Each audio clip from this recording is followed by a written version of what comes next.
파트 1. 도가 나를 읽다. 당신이 할 수 있다고 생각하든 할 수 없다고 생각하든 생각하는 대로 될 것이다. 헨리 포드. 그리스의 철학자 헤라클레이토스는 변하지 않는 것은 오직 변한다는 사실뿐이다 라고 했다. 30대만 되어도 머리가 나빠져서 공부가 안 된다는 말은 하지 말자. 뇌과학이 증명하듯 우리의 뇌는 끊임없이 변한다. 챕터 1. 뇌는 변한다. 기원을 아는 것이 사물의 이치를 이해하는 최상의 방법이다. 테렌스 디콘. 인간의 보편성. 아이디어가 때를 지어 떠올랐다. 프랑스의 수학자이자 물리학자인 앙리 푸엔카레는 블랙커피를 마신 후 순간 느꼈던 격정적인 심정을 이렇게 썼다. 이때 그는 푸크스 함수의 존재를 규명하게 된다. 대학자인 그와 비교할 수는 없지만 나 또한 커피를 마시면서 지적인 활동을 많이 하는 편이다. 서재에 있는 책의 3분의 1 이상을 읽고 내 저서 5권 중 2권을 집필한 장소가 바로 카페이니 말이다. 카페에서 책을 읽거나 글을 쓰다 보면 함께 시간을 보내는 연인들의 모습을 종종 보게 된다. 그리고 이들을 통해서 세상의 변화를 느끼기도 한다. 많은 연인들이 커피만을 음미하지 않고 커피를 마시며 서로의 몸을 감각적으로 음미한다. 그럴 때면 나는 못 본 척 작업에 더 열중하는 위선을 떤다. 그러나 뭐가 어떤가? 커피의 역사의 저자 하인리히 야콥은 한 잔의 커피는 경이롭고 놀라운 관계의 집합체 라고 하지 않았던가? 커피의 향기는 연인을 더 깊게 사랑하게 한다. 그렇다면 다른 나라는 어떨까? 플로리다 대학의 연구진은 세계 곳곳을 돌아다니면서 여러 도시의 연인들을 대상으로 커피를 마시는 동안 신체 접촉이 얼마나 이루어지는지 연구했다. 런던과 파리는 매우 극명한 대조를 보였다. 런던의 연인들은 플라토닉 러브를 추구하는지 커피를 마시며 신체 접촉을 거의 하지 않았다. 하지만 프랑스의 연인들은 커피를 마시는 동안 110차례나 서로를 더듬었고 푸에르토리코의 산 후안에서는 연인들이 커피를 마시며 180차례나 신체 접촉을 했다. 우리는 모두 특정한 문화 속에 살고 있으며 또한 각 문화들 사이에 서로 적지 않은 차이가 있음을 알고 있다. 독일 연극은 비극적인 결말로 끝나는 경우가 미국의 연극보다 3배나 더 많다. 인도와 파키스탄 사람들은 절반 이상이 사랑 없이도 결혼할 수 있다고 하지만 일본인은 98%가 사랑이 있어야 결혼할 수 있다고 말한다. 또 일본인의 65%는 모임에서 자기가 말실수를 할까봐 두려워하지만 그에 비해 미국인은 25%만이 말실수를 두려워한다. 순혈주의에 사로잡힌 히틀러의 나치즘은 2차 세계대전을 일으켜 인류 최대의 사상자를 냈다.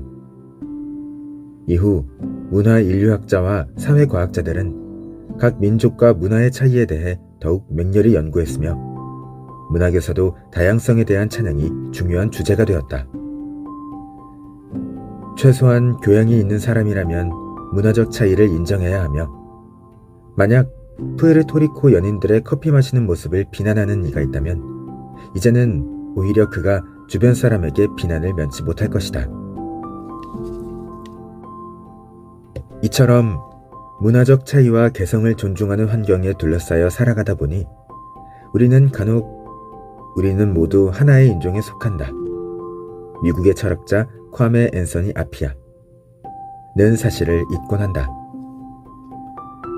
미국의 인류학자 조지 피터 머독은 1945년 수백 개의 사회에서 공통적으로 발견할 수 있는 행동과 제도를 67개나 발표한 바 있다.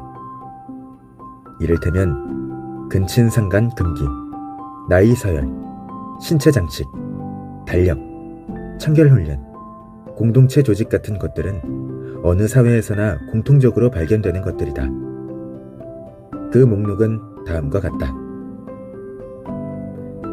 근친상간 금기, 나이 서열, 운동 경기, 신체 장식, 달력, 청결훈련, 공동체 조직, 요리, 협동노동, 우주론, 구애, 춤, 장식예술, 점, 분업, 해모, 교육, 종말론, 윤리학, 민족식물학, 예절, 신앙치료, 가족잔치, 불피우기, 민간전승, 음식금기, 장례의식, 놀이, 몸짓, 선물 주기, 정치체제, 인사하기, 머리 모양, 환대, 주택, 위생, 상속규칙, 농담, 혈연집단, 혈연명명법, 언어, 법, 행운미신, 주술, 혼례,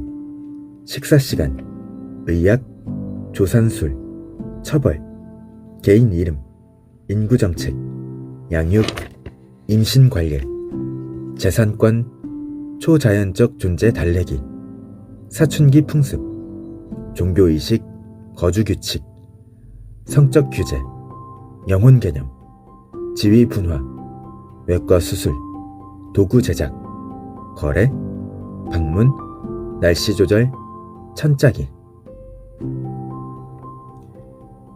유명한 인류학자 도널드 브라운도 인간의 보편성, 휴먼 유니버설스에서 세계의 여러 다른 문화권에 속한 사람들이 보이는 공통적인 특성들을 나열했다. 이 목록은 조지 피터 머독의 목록보다 더 많고 더 디테일하다. 모든 사회에서 아이는 낯선 사람을 보면 겁을 먹고 맹물보다 설탕물을 더 좋아한다. 남자는 여자보다 집에서 더 먼 곳까지 여행한다. 모든 문화권에는 고유한 이야기, 신화, 속담이 있으며 세상을 집단 내부의 세상과 집단 외부의 세상으로 나눈다. 이처럼 인간은 보편성을 가진 존재인 것이다. 그렇다면 인류가 공유하는 특성이 이렇게나 많다는 사실은 무엇을 의미할까? 그것은 우리가 공통된 유전자의 토대 위에 모든 정신작용과 행동의 원천이라 할 수 있는 비슷한 뇌를 갖고 있다는 사실을 일깨워준다. 실제로 유전자의 80%가 두뇌와 관계가 있다. 내가 인간의 보편성에 관심을 갖게 된 이유는 앞서 내가 품었던 독서와 관련된 의문을 풀기 위해서이다. 독서는 우리 모두에게 어떠한 의미이며 어떠한 영향을 주고 있는지, 그리고 내 독서법이 보편적으로 이롭게 적용할 만한지 궁금해진 것이다. 그리고 결국 이런 내용을 명쾌하게 이해하기 위해서는 책을 읽기, 독서 전에 인간이라는 나 자신을 읽어야 도가 한다는 결론에 이르렀기 때문이다. 그래야만 나에게 좋은 것이 당신에게도 좋을 확률이 높다. 이제부터 나는 우리 모두가 하나씩 들고 다니는 뇌를 중심으로 독서에 대해서 논할 것이다. 독서라는 판도라 상자를 최신 뇌과학, 심리학, 행동경제학이라는 재료로 떠받치고 스토리와 인문학이라는 날개를 달아 독자의 품으로 날려보내는 것이 이 책의 목표이다.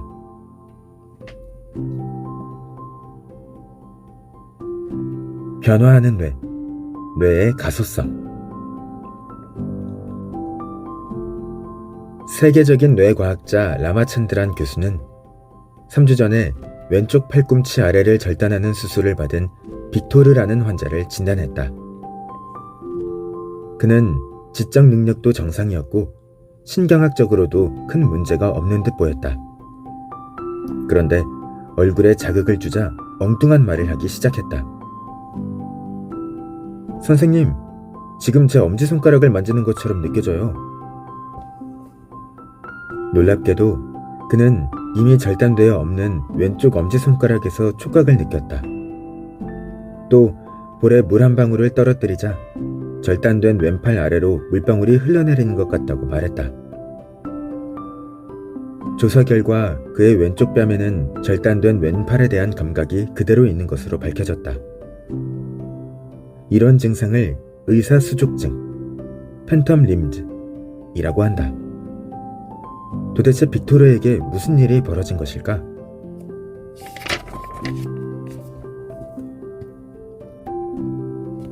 (1930년대) 와일더 펜필드라는 의사는 간질 치료를 위해 뇌수술을 하다가 뇌의 대뇌피질에서 특정 부분에 전기적 자극을 주면 각기 다른 신체 부위가 반응한다는 사실을 발견했다. 그는 연구 끝에 대뇌피질의 각 부분과 신체 부위의 1:1 대응 관계를 그린 펜필드 뇌 지도를 발표했다. 과학계는 엄청난 충격에 휩싸였고 일반 대중들도 큰 관심을 보였다. 그런데 뇌 지도를 보면 흥미롭게도 각 대뇌피질의 부위에 대응하는 신체 부위의 크기가 실제 신체의 크기와는 매우 다르다. 이를 통해 뇌가 생존에서 중요시하는 신체 부위를 알 수 있다. 뇌 지도에서 손과 얼굴은 영역이 매우 큰 반면 등과 관련된 부분은 아주 미미하다. 빅토르는 왼쪽 팔이 절단되었지만 그의 뇌에는 여전히 그 팔의 지도가 있었다. 그래서 팔의 감각을 끊임없이 주시하며 기다리는데 잘린 팔이 정보를 주지 않자 뇌가 혼란을 일으킨 것이다. 펜필드 뇌 지도를 보면 팔과 바로 붙어있는 부위가 바로 얼굴이다. 얼굴은 뇌 지도에서 가장 영역이 큰 꽃답게 행동했다. 얼굴 영역의 뇌신경들이 잘린 팔에 부합하는 뇌의 빈 영역을 적극적으로 침범했던 것이다. 그 결과 빅토르는 자기 얼굴을 만질 때마다 가상의 손에서 접촉하는 감각을 느끼게 되었다. 우리는 성인이 되면 뇌는 변하지 않거나 퇴화한다고 생각한다. 왜냐하면 눈에 보이는 모든 신체 기관이 서서히 노화되는 모습을 보기 때문이다.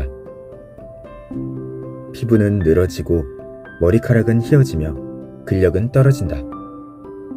기억력도 감퇴하는 것이 보통이다. 30대만 되더라도 이제 머리가 나빠져서 공부가 안 된다 라는 말을 자주 한다. 하지만 최신 뇌과학의 발달로 뇌의 해부학적 변화가 의사수족증 같은 특이한 증상으로만 나타나는 것이 아님이 밝혀졌다. 그리스의 철학자 헤라클레이토스는 변하지 않는 것은 오직 변한다는 사실뿐이다 라고 했다. 30대만 되어도 머리가 나빠져서 공부가 안 된다는 말은 하지 말자. 뇌과학이 증명하듯 우리의 뇌는 끊임없이 변한다. 뇌의 질량은 약 1.4kg으로 사람 몸무게의 2%에 불과하지만 인간의 생명 유지에 필요한 에너지의 20%를 쓰며 심지어 갓 태어난 아기의 뇌는 총 에너지의 65%를 소모한다. 또한 유전자의 80%가 뇌와 관련이 있다. 그만큼 인간에게 뇌는 중요한 기관이다. 인간의 뇌에는 약 1000억 개의 신경세포, 즉 뉴런이 있다. 뉴런에서는 아주 미세한 가지인 축삭돌기가 뻗어나와서 수상돌기라고 하는 다른 뉴런의 중심부로 뻗어간다. 축삭돌기와 수상돌기가 만나면 시냅스가 만들어지고 이 시냅스를 통해 뉴런 사이에서 정보가 공유된다.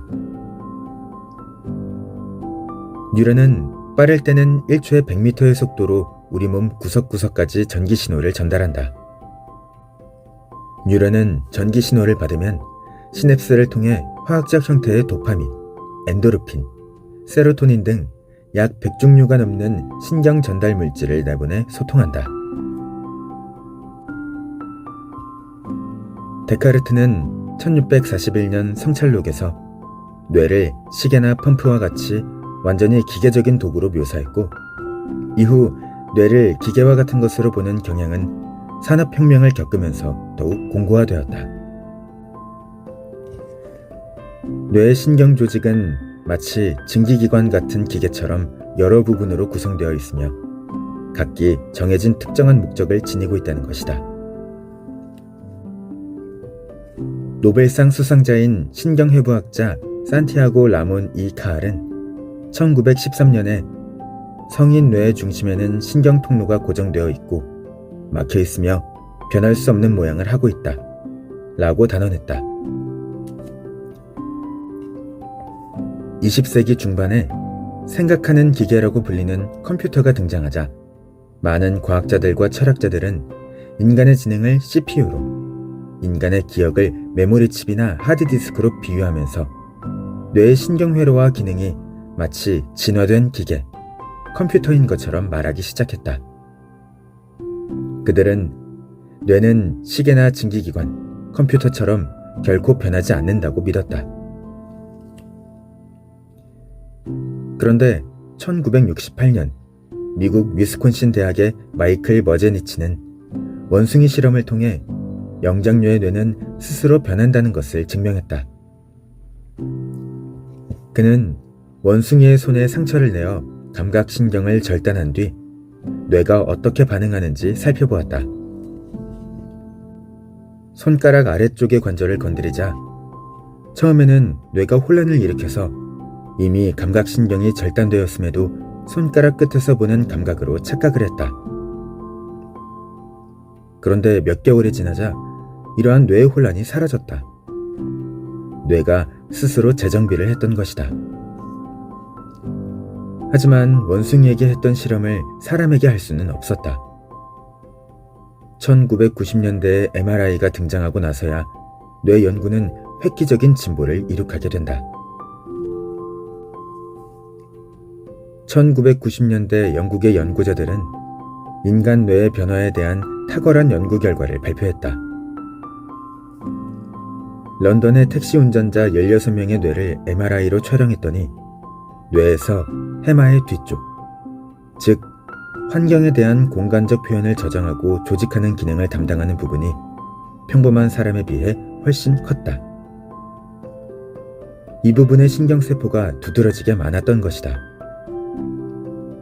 이후 계속된 연구를 통해 인간의 뇌는 고정되지 않고 변한다는 사실이 널리 받아들여지게 된다. 이러한 뇌의 변화를 전문 용어로 뇌의 가소성, 플라스틱시티이라고 한다. 뇌가 변한다는 것은 바로 뉴런 간의 연결이 강화되고 많아진다는 것이다.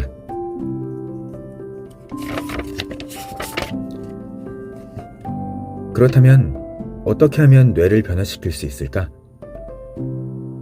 뇌의 가소성은 시각, 청각, 행동, 사고, 학습, 인식, 기억 등 뇌와 관련된 거의 모든 것에 영향을 받으며 평생 신경 조직에서 일상적으로 일어난다.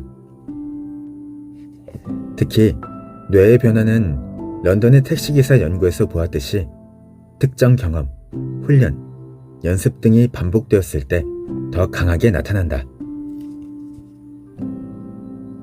뇌의 무한한 변화 가능성은 우리의 삶의 방식에 따라 결정된다. 모든 사람이 아인슈타인처럼 된다고 할 수는 없겠지만 우리 스스로의 선택과 행동에 의해 예상할 수 없을 정도의 성장이 나타날 수 있다. 우리는 고정되지 않고 언제나 성장할 수 있는 존재인 것이다. 이 사실을 인지하는 것이 인생에서 그 무엇보다 중요하다.